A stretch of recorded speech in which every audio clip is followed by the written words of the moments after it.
All right, this is a complicated episode because I got about an hour's worth of video I'd like to show you from the vice president, from the president in particular. But that would take up all the time. Lots of hands up. We want to get to your questions, and I got two great guests, so I'm going to do my best to manage all this. I do want to show you some of the vice president, but first I want to hear from our two guests because I've not had a chance to talk to either of them on or off camera. Hogan, I was told that you, as I did, had contact with Charlie the day before he died. And to the extent you're comfortable talking first about how you knew him and how well you knew him, and then what your communication was like, we'd love to hear. Sure. A couple of things.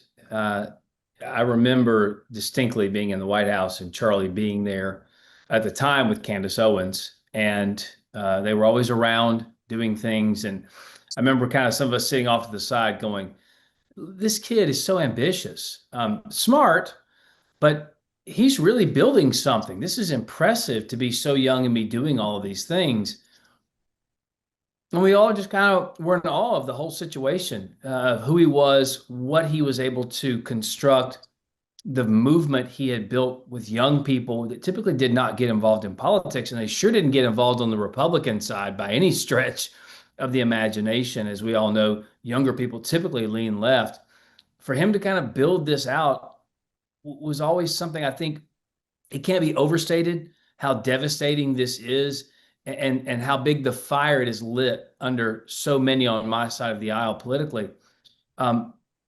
That's who Charlie Kirk was. He was so infectious, and charismatic, and people just wanted to be around him. He was funny, very kind, and there were times he had those tough debates. He wanted free speech. He defended it. He wanted to be able to have those arguments and conversations in the sphere of just civil, honest, unfettered debates.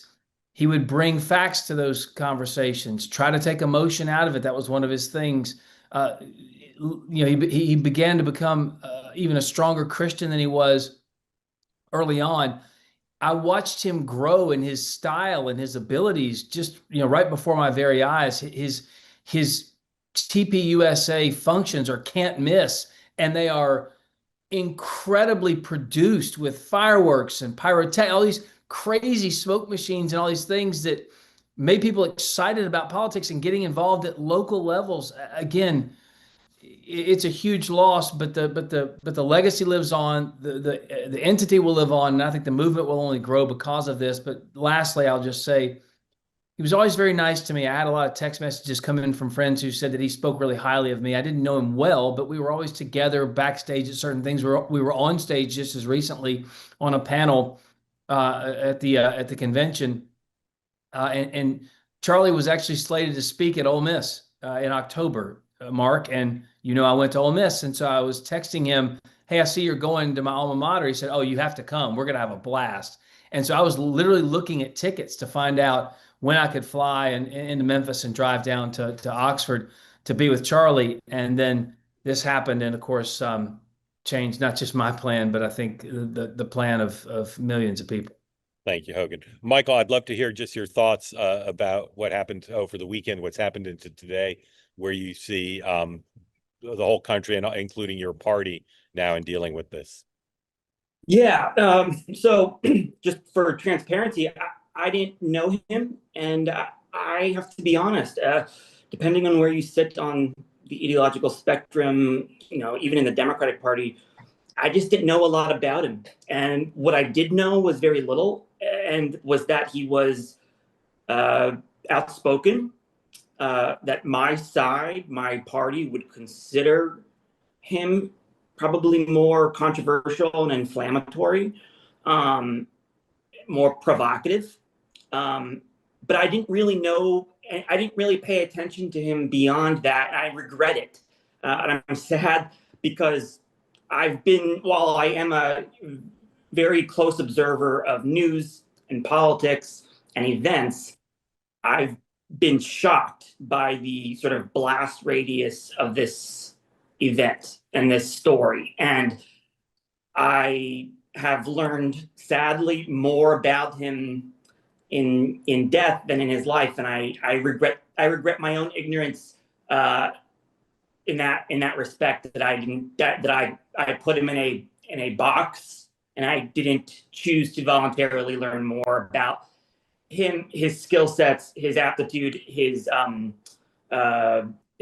personal life, or his background, and also just the amount of things he accomplished at a very young age. But also, I guess what people have talked about the most about him has been sort of his willingness to go to places that others don't always go. And that's something that truly impresses me, because I don't think we have enough of that.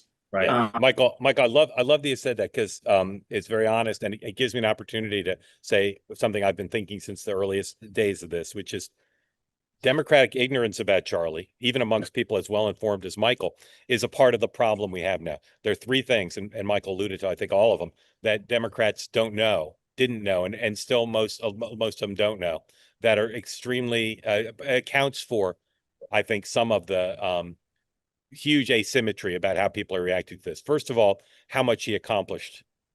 Building $100 million organization, winning the election for the president by getting people registered and turning out to vote, being on text chains with the president and the Speaker of the House and a million other people to help push through the president's agenda. So how much he accomplished is number one. Number two, how beloved he was. How beloved he was by not just people who knew him, but millions of people who never met him, but interacted with him digitally. And then finally, that he is not the caricature of cherry-picked quotes.